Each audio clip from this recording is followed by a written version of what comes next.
Yep, I'd agree with that.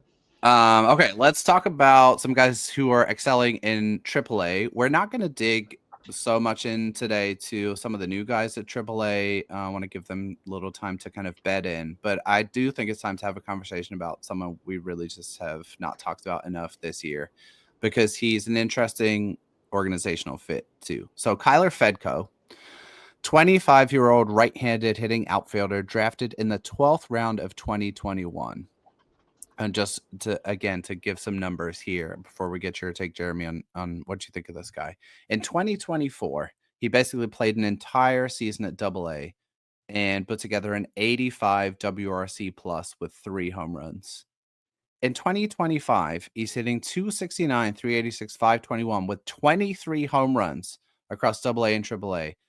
A WRC plus close to 150. He's already stolen 31 bases and at a 85% clip.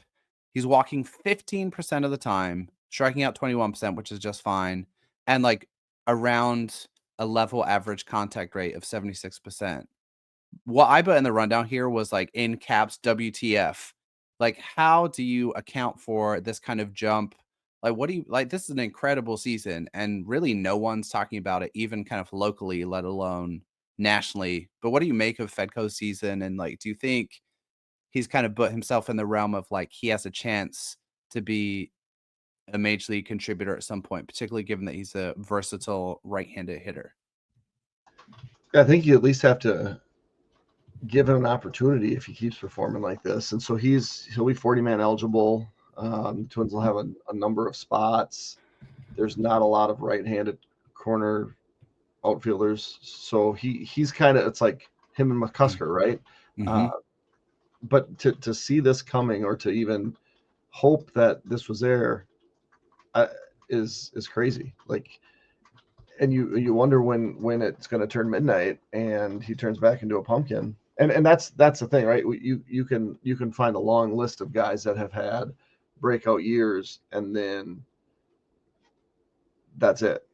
Yep. And so that typically doesn't happen, though, like where you're really organizational filler until you hit AA, and then all of a sudden you become a prospect.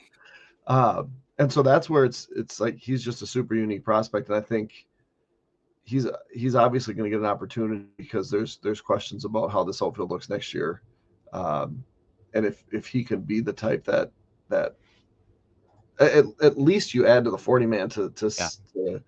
to see, hey, is this for real?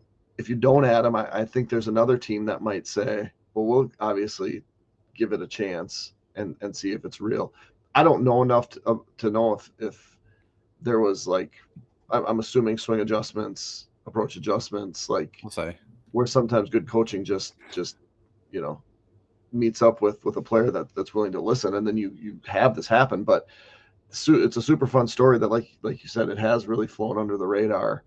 And now he's at AA, or AAA. He's one promotion away, and like honestly, he's probably ahead of McCusker if it wasn't 100%. being I on I point.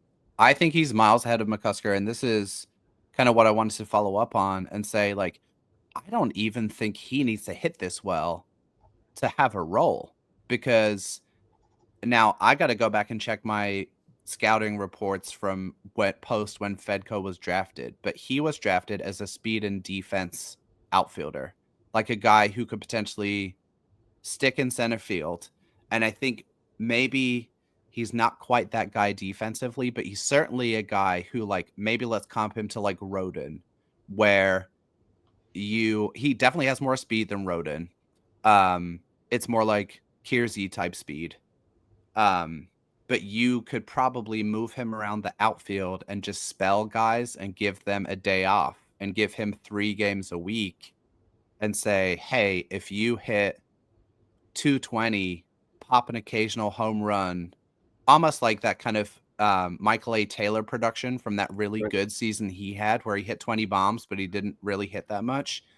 I think that puts him light years ahead of McCusker, because McCusker has to hit bombs for him to have value to the major league team. And the whole post deadline narrative around the Twins has been they want to get more athletic. They want to lean into like speed, defense, athleticism. Kyler Fedko checks a lot of those boxes a lot more than any other right-handed option that they have, in my opinion. So from your perspective, I mean, I think Kiersey's spot on the 40 man is in jeopardy just because sure. you can outright him and clear waivers. Does he put both? Like, could you just take McCusker off, take Kiersey off, have Fedco, and you're the same or better off with an extra spot?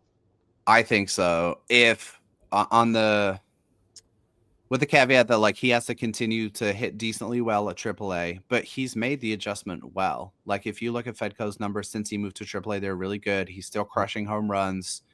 I think that you're seeing in kind of those comparisons, or the comparison with McCusker especially, kind of the divide between what the Twins have done and what they maybe want to do.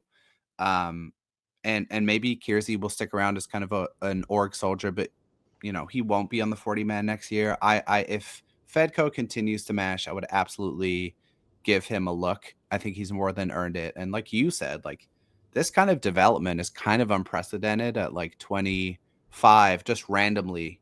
And he did hit a little bit at the lower levels, but certainly the power and the slug has like really come on this year. It's been super impressive.